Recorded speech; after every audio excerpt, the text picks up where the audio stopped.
ऐकूरार्यप्रियं शिष्यं गुरुवरदेन्द्रपदार्चकं सदा सुळादिपदवक्तारां कुप्पेराय गुरुं भजे. अज्ञानतिमिरच्छेदं बुद्धिसम्पत्प्रदायकं विज्ञानविमलं शान्तं विजयाख्य गुरुं भजे. ಶ್ರೀ ವಿಜಯದಾಸಾರ್ಯ ವಿರಚಿತ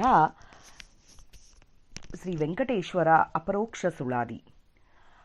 ಅಂತರಂಗದೋಳು ಪೊಳೆವವನು ಶ್ರೀಕಾಂತನೋ ಬೊಮ್ಮನ ಪಡೆದ ದೇವನೋ, ಕಂತು ಜನಕನೋ ಅನಂತ ನದಿಯ ಪಿತನೋ, ಅಂತ ಕಾಂತಕನ ಪೆತ್ತನಯ್ಯನ ಅಯ್ಯನೋ, ಸಂತತ ಚಿಂತಿಪ ಭಕ್ತರ ಮನೋಹರನೋ, ಅಂತಕನೋ ದೈತ್ಯ ಸಂತತಿಗೆ ದಂತಿಯ ಪಾಲಿಸಿದ ಪರಮ ಪವಿತ್ರನೋ, ಕುಂತಿಯ ಮಕ್ಕಳಿಗೆ ಬಿಡದೆ ಬೆಂಬಲನೋ, ದಂತವಕ್ತ್ರಾದಿಯ ಕೊಂದ ಬಲವಂತನೋ, ಹೊಂತಕಾರನೋ ಜಗದಂತರಿಯಾಮನೋ, ತಂತುಗಾರನೋ ಶೃಂಗಾರವರನೋ, ಪಂಥದ ದೈವವೇ ವಿಜಯ ವಿಠಲರೇಯ, ಎಂಥವರನ ಭ್ರಾಂತಿಗೊಳಿಸುವ ದಿಟ್ಟನೋ.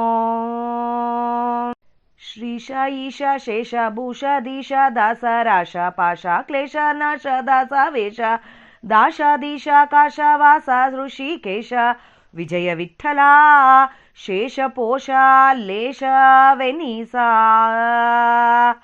ಅಲೌಕಿಕ ವಸ್ತುವೋ ಆಮಂದನಂದನೋ, ಮೂಲಾಧಾರನೋ ಸಕಲ ಗುಣ ಪರಿಪೂರ್ಣನೋ, ಕಾಲಾದಿಗಳ ಅಧಿಷ್ಠಾನವಾದ ಮಹಿಮನೋ, ಮೂಲೋಕದಲ್ಲಿ ಮೆರೆವ ಮುದ್ದು ಲಾವಣ್ಯನೋ, ಬಾಲ ಕ್ರೀಡೆಯ ತೆರದಿ ಆಡುವ ಅಗಣಿತನೋ, ಏಳು ಕಮಲದಲ್ಲಿ ವಾಸವಾಗಿದ್ದವನೋ, ಏಳು ಗೂಳಿಯನು ಒಂದೇ ಬಾರಿ ಬಿಗಿದವನೋ, ಲಾಲಿ ಪಾಡಿಸಿಕೊಂಡ ನಾಗಾರಿ ಗಮನನೋ, ಮೇಲುಗಿರಿಯ ವಾಸ ವಿಜಯ ವಿಠಲ ವೆಂಕಟ, ಶೈಲದಲ್ಲಿ ಇಪ್ಪ ಸರ್ವರಾಭಿಷ್ಟನೋ,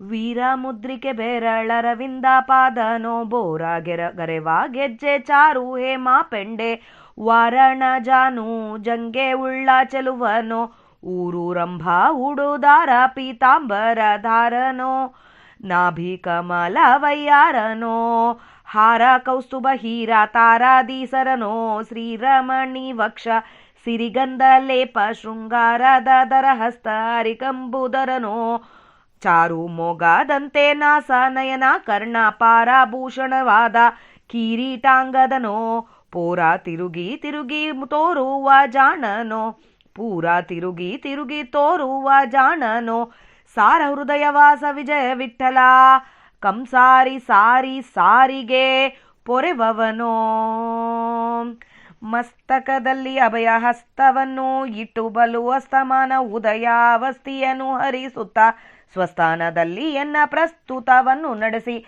ಹಸ್ತಕನ್ನ ಮಾಡು ಪರವಸ್ತವೇ ವಿಜಯ ವಿಠಲ, ವಿಸ್ತಾರ ಮಹಿಮನೋ ಕಸ್ತೂರಿ ಮೃಗದಂತೆ ಅಂತಸ್ತನಾಗಿ ಪೊಳೆವನೋ, ಇಂದು ಸೂಳಿದಂತೆ ಅನುಗಾಲ ಎನ್ನೊಳಗೆ ಬಂದು ಧರಿಸೋದು ವಿಜಯ ವಿಠಲ ರೇಯ, ಇಂದು ಸೂಳಿದಂತೆ ಅನುಗಾಲ ಎನ್ನೊಳಗೆ ಬಂದು ಉದ್ಧರಿಸೋದು ವಿಜಯ ವಿಠಲ ರೇಯ. ಹರೇ ಶ್ರೀನಿವಾಸ. ಜಯ ವಿಜಯರಾಯ. ಶ್ರೀಕೃಷ್ಣಾರ್ಪಣಮಸ್ತು. ಶ್ರೀನಿವಾಸ. ಇವತ್ತು ನಾವು ಶ್ರೀ ವಿಜಯದಾಸಾರ್ಯ ವಿರಚಿತ ವೆಂಕಟೇಶ್ವರ ಅಪರೋಕ್ಷ ಸುಳಾದಿಯ ಅರ್ಥ ತಿಳಿಯಲು ಪ್ರಯತ್ನ ಮಾಡೋಣ. ಶ್ರೀ ವಿಜಯದಾಸರು ಬ್ರಹ್ಮೋತ್ಸವಕ್ಕೆ ತಿರುಪತಿಗೆ ಬಹಳ ಸರಿ ಹೋಗಿದ್ದಾರೆ.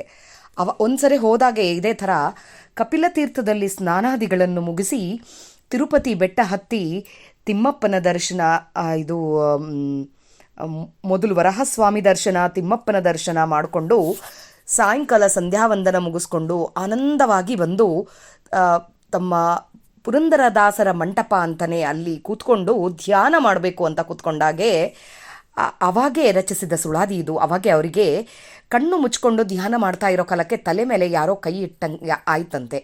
ಅದು ಒಂದು ಸರಿ ರೋಮಾಂಚನವಾದ ಇದು ಧ್ಯಾನ ಮಾಡ್ತಾ ಇರೋ ಕಾಲಕ್ಕೆ ತಲೆ ಮೇಲೆ ಕೈ ಅಂತಂದರೆ ಆ ಟೈಮ್ನಾಗೆ ಅವ್ರಿಗೆ ಕಣ್ಣು ತೆಗೆದುಗಳಿಗೆ ದೇವರು ಕಾಣಿಸಿದ್ದಾರೆ.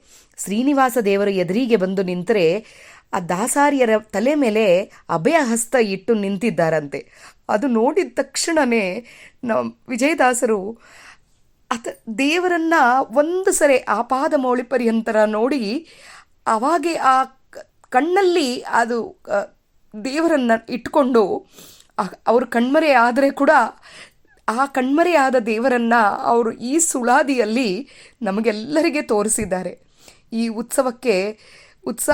ಉತ್ಸವವನ್ನು ಮುಗಿಸಿಕೊಂಡು ಬಂದು ತಮ್ಮ ಬಿಡಾರದಲ್ಲಿ ಕೂತು ತನ್ನ ಉತ್ಸವಕ್ಕೆ ಸಕಾಲದ ಅಲ್ಲಿ ಬರಬೇಕು ಅಂಥೇಳಿ ಬಂದು ತಲೆ ಮೇಲೆ ಕೈಯಿಟ್ಟು ಏಳು ಅಂತ ಎಬ್ಬಿಸಿದಂಗೆ ಆಯಿತು ಅಂತ ಈ ಸುಳಾದಿಯನ್ನು ವರ್ಣಿಸಿದ್ದಾರೆ ವಿಜಯದಾಸರು. ದಾಸರು ಕಂಡ ದರ್ಶನ ಅಂತಲೇ ಹೇಳ್ತಾರೆ ಈ ಸುಳಾದಿಗೆ. ಅಂತರಂಗದೊಳು ಪೊಳೆವವನು ಶ್ರೀಕಾಂತ ಬಲ್ಲನು ಬೊಮ್ಮನ ಪಡೆದ ದೇವನು. ಅಂತರಂಗದೊಳು ಬಿಂಬರೂಪಿಯೊಳಗಿದ್ದ ಪರಮಾತ್ಮ ಶ್ರೀಕಾಂತನು ಲಕ್ಷ್ಮೀಕಾಂತನಾಗಿ ಬ್ರಹ್ಮನ ತಂದೆಯಾದವನು. ಮನ್ಮಥನ ಜನಕ ಕಂತು ಜನಕನೋ ಅನಂತ ನದಿಯ ಪಿತನೋ. ತ್ರಿವಿಕ್ರಮ ದೇವರು ಕೂಡ ಆಗಿದ್ದಾನೆ, ಅನಂತ ನದಿಯ ಪಿತನೂ ಆಗಿದ್ದಾನೆ. ಅಂತಕಾಂತಕನ ಪೆತ್ತನಯ್ಯನ ಅಯ್ಯನೋ ಸಂಕರ್ಷಣ ರೂಪಿ ಪರಮಾತ್ಮನಾಗಿದ್ದಾನೆ. ಇಲ್ಲಿ ಈ ಯಮದೇವರು ಯಾವ ರೀತಿಯಾಗಿ ಇದಕ್ಕೆ ಯಮಾಂತರ್ಗತ ಅಂತ ಹೇಳಬೇಕು, ಇಲ್ಲಿ ಸಂಕರ್ಷಣ ರೂಪಿ ಪರಮಾತ್ಮ ಅಂತ ಕೂಡ ಹೇಳಬಹುದು. ಸಂತತ ಚಿಂತಿಪ ಭಕ್ತರ ಮನೋಹರನು. ಯಾರು ಚಿಂತನೆ ಮಾಡ್ತಾರೋ ದೇವರನ್ನ ಅವರನ್ನ ಮನೋಹರವಾಗಿ ಕಾಪಾಡುವವನು. ದೈತ್ಯ ಸಂತತಿಗೆ ಅಂತಕ ಯಮ ಇದ್ದಂಗೆ. ದಂತಿಯ ಪಾಲಿಸಿದ ಪರಮ ಪವಿತ್ರನು. ಗಜೇಂದ್ರನ್ನ ಪಾಲಿಸಿದವನು. ಕುಂತಿಯ ಮಕ್ಕಳನ್ನು ಬಿಡದಾಗಿ ಹಿಂದೆ ಇದ್ದವನು. ಒಂದು ರಥಸಾರಥಿಯಾಗಿ ಕುಂತಿ ಮಕ್ಕಳನ್ನು ಕ್ಷಣಕ್ಕೆ ಬಿಡ್ಲಾರ್ದಾಗಿ ಅವರನ್ನು ನೋಡಿಕೊಂಡಿದ್ದವನು. ದಂತವಕ್ತ್ರಾದಿಗಳ ಕೊಂದ ಬಲವಂತನು. ದಂತವಕ್ತರನ್ನ ಕೊಂದವನು. ಹಾಗೆ ಎಲ್ಲ ಅಸುರರನ್ನ ಅಲ್ಲಿ ಕೃಷ್ಣ ರೂಪರಾಗಿರ್ಬೋದು, ಎಲ್ಲೇ ಆಗಿರ್ಬೋದು, ದಂತವಕ್ತ್ರ, ಶಿಶುಪಾಲ, ಹೀಗೆ ಎಲ್ಲರನ್ನ ಕೊಂದವನು. ಹೊಂತಕಾರನು, ಎಲ್ಲ ಕಡೆ ಇದ್ದಾನೆ. ಜಗದಂತರ್ಯಾಮಿಯಾಗಿದ್ದಾನೆ, ಎಲ್ಲ ಕಡೆ ಇದ್ದವನು ನಮ್ಮಪ್ಪ.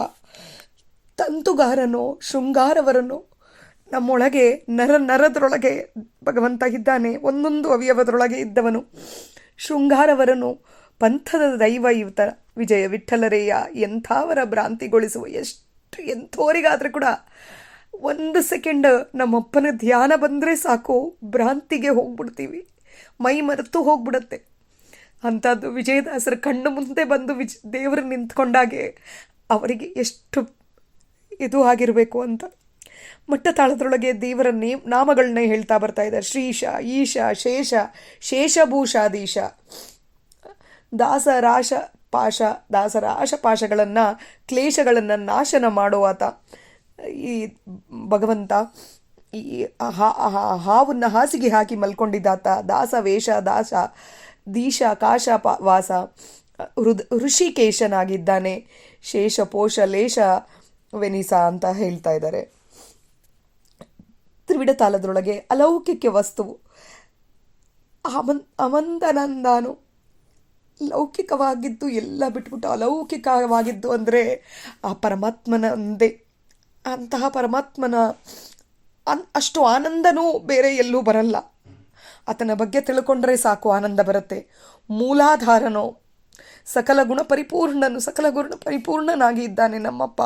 ಕಾಲಾದಿಗಳಿಗೆ, ಎಲ್ಲ ಕಾಲಗಳಿಗೆ ಅಧಿಷ್ಠಾನವನ ತಾನೇ. ಕಾಲಾದಿಗಳನ್ನು ತನ್ನ ಕೈಯಲ್ಲಿ ಇಟ್ಟುಕೊಂಡಿದ್ದನು ಮಹಿಮ.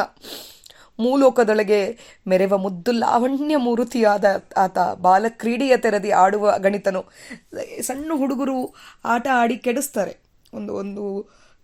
ಒಂದು ಮನೆ ಕಟ್ಟೋದು, ಆ ಮನೆಯನ್ನು ಕೆಡಿಸೋದು ಮಾಡ್ತಾರೆ. ಅದೇ ಥರ ಬಾಲಕ್ರೀಡೆ ಥರ ನಮ್ಮಪ್ಪ ನಮ್ಮನ್ನೆಲ್ಲ ಈ ಲೋಕಕ್ಕೆ ತಗೊಂಡು ಬರ್ತಾನೆ, ಹಾಗೆ ಕರ್ಕೊಂಡು ಹೋಗ್ತಾನೆ, ಆಟ ಆಡ್ತಾ ಇರ್ತಾನೆ. ಅಗಣಿತನು. 7 ಕಮಲದಲ್ಲಿ ವಾಸವಾಗಿದ್ದವನು. 7 ಕಮಲದಲ್ಲಿ ವಾಸವಾಗಿದ್ದವನು.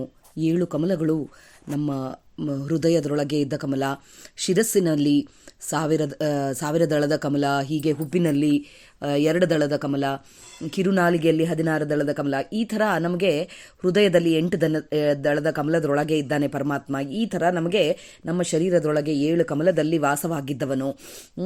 7 ಗೂಳಿಯನ್ನು ಒಂದೇ ಬಾರಿ ಬಿಗಿದವನು. 7 ಗೂಳಿಗಳು ಬಂದಾಗೆ ಒಂದ್ಸರಿ ಅದು ಬಿಟ್ಟಾಗೆ ಅಲ್ಲಿ ಕಂಸನ ಹತ್ರ ಆ 7 ಗೂಳಿಯನ್ನು ಒಂದೇ ಬಾರಿ ಬಿಗಿದು ಕಟ್ಟಿದವನು ನಮ್ಮಪ್ಪ. ಲಾಲಿ ಪಾಡಿಸಿಕೊಂಡಿದ್ದು ಮಲ್ಕೋತಾನೆ. ದೇವರು ಇಷ್ಟು ಜನನ್ನ ಆಟ ಆಡಿಸುವವನು ಲಾಲಿ ಪಾಡಿಸ್ಕೊಂಡು ಮಲಗಿದಂಗೆ ವೇಷ ಮಾಡುವವನು. ಮೇಲುಗಿರಿಯ ವಾಸ ವಿಜಯ ವಿಠಲ ವೆಂಕಟ, ಶೈಲದಲ್ಲಿ ಇಪ್ಪ ಸರ್ವರಾಭಿಷ್ಟನೋ, ಎಲ್ಲರ ಅಭಿಷ್ಟಗಳನ್ನ ತಿಳ್ಕೊಂಡು ತೀರಿಸೋ ಆತ. ಅಟ್ಟತಾಳದೊಳಗೆ ವೀರಮುದ್ರಿಕೆ ಬೆರಳ ಅರವಿಂದ ಪಾದನೋ, ವೀರಮುದ್ರಿಕೆ ಇದ್ದದ ಬೆರಳುಗಳು ಅರವಿಂದವಾದ ಪಾದ ಇದ್ದದ. ವಿಜಯದಾಸರು ಪಾದದಿಂದ ಆ ಪಾದ ಮೌಳಿ ಪರ್ಯಂತರ ತಿಮ್ಮಪ್ಪನ ಶ್ರೀನಿವಾಸನ ದರ್ಶನ ಪಡ್ಕೊಂಡಿದ್ದದಕ್ಕೆ ಅದರ ಬಗ್ಗೆ ಎಷ್ಟು ವರ್ಣನೆ ಮಾಡ್ತಾ ಇದ್ದಾರೆ. ಬೋರಗರೆವ ಗೆಜ್ಜಿ ಚಾರು ಹೇಮ ಪೆಂಡೆ, ಗೆಜ್ಜೆ ಇದೆ, ಚಾರು ಹೇಮ ಪೆಂಡೆ, ಬಂಗಾರದ ಪೆಂಡೆಗಳು ಹಾಕ್ಕೊಂಡಿದ್ದಾನೆ. ವಾರಣ ಜಾನು ಜಂಗೆ ಉಳ್ಳ ಚೆಲುವನು, ಊರು ರಂಬ ಉಡುದಾರ ಕಟ್ಕೊಂಡಿದ್ದಾನೆ. ಪೀತಾಂಬರ ಮಡಿ ಉಟ್ಕೊಂಡಿದ್ದಾನೆ. ನಾಭಿ ಕಮಲನಯ್ಯ ವಯ್ಯಾರನೋ, ಹಾರ ಕೌಸ್ತುಭ ಹಾರ ತೊಟ್ಟುಕೊಂಡಿದ್ದಾನೆ. ಹೀರಾ ತಾರಾದಿ ಸರನೋ, ಶ್ರೀರಮಣಿ ಲಕ್ಷ್ಮೀದೇವಿಯನ್ನ ವಕ್ಷಸ್ಥಳದಲ್ಲಿ ಇಟ್ಕೊಂಡಿದ್ದಾತ. ಸಿರಿಗಂಧ ಲೇಪನ ಮಾಡಿಕೊಂಡಿದ್ದಾನೆ. ಶೃಂಗಾರದ ದರ ಹಸ್ತ ಅರಿಕಂಬುದರನೋ, ಇದು ಶಂಕು ಚಕ್ರ ಇವೆಲ್ಲ ಇಟ್ಕೊಂಡಿದ್ದಾನೆ ಕೈಯಲ್ಲಿ. ಚಾರು ಮೊಗದಂತೆ ನಾಸ, ಒಳ್ಳೆ ಸಂಪಿಗೆ ಹೂವಂತೆ ಮೂಗು, ಕಣ್ಣುಗಳು, ಕರ್ಣ, ಅಪಾರ ಭೂಷಣವಾದ ಕಿರೀಟ ತೊಟ್ಕೊಂಡಿದ್ದಾನೆ. ಪೂರ ತಿರುಗಿ ತೋರುವ ಜಾಣನು, ಮತ್ತೆ ತಿರುಗಿ ನೋಡಬೇಕು ಅಂತ ಅನ್ಕೊಂಬೋತ. ಆ ಥರ ಇದ್ದ ಜಾಣನು. ಸಾರ ಹೃದಯ ವಾಸ, ನನ್ನ ಹೃದಯದೊಳಗೆ ಇದ್ದಾನೆ ಅಂತಹ ಪರಮಾತ್ಮ. ಸಾರಿಗೆ ಕಂಸ ಸಾರಿಗೆ ಪೊರೆಯುವವನು. ಮತ್ತೆ ಅವ್ರನ್ನ ಹುಟ್ಟಿದಾಗೆಲ್ಲ ಕಂಸ ಅಂತ ದುಷ್ಟಂದರಿಗೆಲ್ಲನ್ನು ಕೊಂದು ನಮ್ಮನ್ನೆಲ್ಲ ಪೊರೆಯುವವನು ಅಂತ ಹೇಳಿ ಆದಿತಾಳದೊಳಗೆ ಮಸ್ತಕದಲ್ಲಿ ಅಭಯ ಹಸ್ತವನ್ನು ಇಟ್ಟು, ವಿಜಯದಾಸರ ಮಸ್ತಕ ಮೇಲೆ ದೇವರು ಅಭಯಹಸ್ತ ಇಟ್ಟಿದ್ದಾರೆ. ಅಸ್ತಮಾನ ಉದಯಾವಸ್ತಿಯನ್ನು ಹರಿಸುತ್ತಾ ಸ್ವಸ್ಥಾನದಲ್ಲಿ ಎನ್ನ ಪ್ರಸ್ತುತವನ್ನು ನಡೆಸಿ, ಈಗ ನನ್ನ ಪ್ರಸ್ತುತವನ್ನು ನಡೆಸ್ತಾ ಇದ್ದೀಯಪ್ಪ, ಹಸ್ತಕನ್ನ ಮಾಡು. ಪರವಸ್ತನೇ ವಿಜಯ ವಿಠಲ ವಿಸ್ತಾರ ಮಹಿಮನು, ಕಸ್ತೂರಿ ಮೃಗದಂತೆ ಅಂತಸ್ಥನಾಗಿ ಪೊಳೆವನು. ಈ ಕಸ್ತೂರಿ ಮೃಗ ಅಂತಂದರೆ ಈ ಜಿಂಕಿ ಥರ ಕಂಡು ಹೋಗ್ಬಿಟ್ಟಿದ್ದಾನೆ ಅಂತೇಳಿ, ಒಂದು ಸೆಕೆಂಡ್ ನಿಂದ್ರಲ್ಲ ನೋಡ್ರಿ, ಓಡ್ತಾನೆ ಆ ಥರ. ದೇವರು ಆ ಥರ ನಮ್ಮಪ್ಪನಿಗೆ ವಿಜಯದಾಸರಿಗೆ ಕಾಣಿಸಿದ್ದಾರೆ ಅಂತ ಹೇಳ್ತಾರೆ. ಇಂದು ಸುಳಿದಂತೆ ಅನುಗಾಲ ಎನ್ನೊಳಗೆ ಬಂದು ಉದ್ಧರಿಸೋದು ವಿಜಯ ವಿಠಲರೇಯ. ಇವತ್ತು ಕಾಣಿಸ್ದಂಗೆ ಅನುಗಾಲ ನನ್ನ ಒಳಗೆ ನಿಂತು ನನ್ನ ಬಿಂಬರೂಪಿ ಪರಮಾತ್ಮನಾಗಿ ನನ್ನ ಯಾವಾಗಲೂ ಕಾಣಿಸೋ ಥರ ಮಾಡಪ್ಪ, ನನಗೆ ಯಾವಾಗಲೂ ನೀನು ಕಾಣಿಸಪ್ಪ ಅಂತೇಳಿ ವಿಜಯದಾಸರು ಬೇಡ್ಕೋತಾ ಇದ್ದಾರೆ. ನಮಗೆಂತೂ ಅಷ್ಟು ಪುಣ್ಯ ಇದೇನೋ ಇಲ್ಲನೋ ಗೊತ್ತಿಲ್ಲ, ಆದರೂ ವಿಜಯದಾಸರ ಸುಳಾದಿಯಲ್ಲಿ ಒಂದು ನಿಮಿಷ ಕಣ್ಣು ಮುಚ್ಕೊಂಡ್ರೆ ಅಲ್ಲಿ ತಿರುಪತಿಯಲ್ಲಿ ವಿಜಯದಾಸರು ಕೂತಂಗೆ ಬಂದು ನಮ್ಮ ವೆಂಕಪ್ಪ ವಿಜಯದಾಸರ ತಲೆ ಮೇಲೆ ಕೈ ಇಟ್ಟು ಅಲ್ಲಿ ನಿಂತ್ಕೊಂಡಿದ್ದಾರೆ. ವಿಜಯದಾಸರು ಈ ಸುಳಾದಿ ಬರಿತಾ ಇದ್ದಾರೆ ಎಂಬೋ ಅನುಸಂಧಾನ ಸ್ವಲ್ಪ ಆದರೆ ಕೂಡ ಎಷ್ಟೋ ಪುಣ್ಯ ಮಾಡ್ಕೊಂಡಿದ್ದಷ್ಟು. ಇಷ್ಟು ಈ ಉಪಕಾರ, ಈ ಸುಳಾದಿಯ ಗ್ರೂಪ್ ಮಾಡಿದ್ದು ಇವೆಲ್ಲ ನಮಗೆ ಅರ್ಥ ಮಾಡ್ಕೋಬೇಕು ಎಂಬುದು ಎಲ್ಲ ದೇವರ ಇಚ್ಛೆಲಿಂದ ನಡೀತಾ ಇದೆ. ಇದರೊಳಗೆ ಎಷ್ಟೋ ತಪ್ಪು ಹೇಳಿರಬಹುದು ನಾನು. ಸುಳಾದಿ ಈ ಅರ್ಥ ಹೇಳೋವರೆಗೆ ಕೆಲವೊಂದಕ್ಕಂತೂ ನನಗೆ ಏನು ಹೇಳಬೇಕೋ ಗೊತ್ತಿರಲ್ಲ. ಆ ಟೈಮ್ನಾಗೆ ಒಳಗೆ ನಿಂತು ಅವನು ನುಡಿಸ್ತಾನೆ. ಯಾವಾಗಲೂ ಸದಾ ಅವನು ನನಗೆ ಎಷ್ಟು ನನ್ನ ಜೀವನ ಯೋಗ್ಯತೆಗೆ ಎಷ್ಟು ಅರ್ಥ ಆಗತ್ತೇನೋ ಅಷ್ಟು ನುಡಿಸ್ತಾನೆ. ಅಷ್ಟು ನಾನು ನಿಮ್ಮ ಮುಂದೆ ಹೇಳ್ತಾ ಇದ್ದೀನಿ. ತಪ್ಪು ಇದ್ದಲ್ಲಿ ದಯವಿಟ್ಟು ಕ್ಷಮಿಸುತ್ತಿದ್ದಿರಿ. ಇಲ್ಲಿ ಎಷ್ಟೊಂದು ಮಿಸ್ಟೇಕ್ಸ್ ಆಗಿರಬಹುದು. ಅದನ್ನೆಲ್ಲ ತಾವು ದಯವಿಟ್ಟು ತಪ್ಪು ತಿಳಿಲಾರ್ದಾಗಿ ಅದನ್ನು ನನಗೆ ಹೇಳಿ ನನ್ನ ತಿದ್ದಬೇಕಾಗಿ ವಿನಂತಿ. ಜಯ ವಿಜಯರಾಯ. ಶ್ರೀಕೃಷ್ಣಾರ್ಪಣಮಸ್ತು. ನಾಹಂ ಕರ್ತ ಹರಿಕರ್ತ.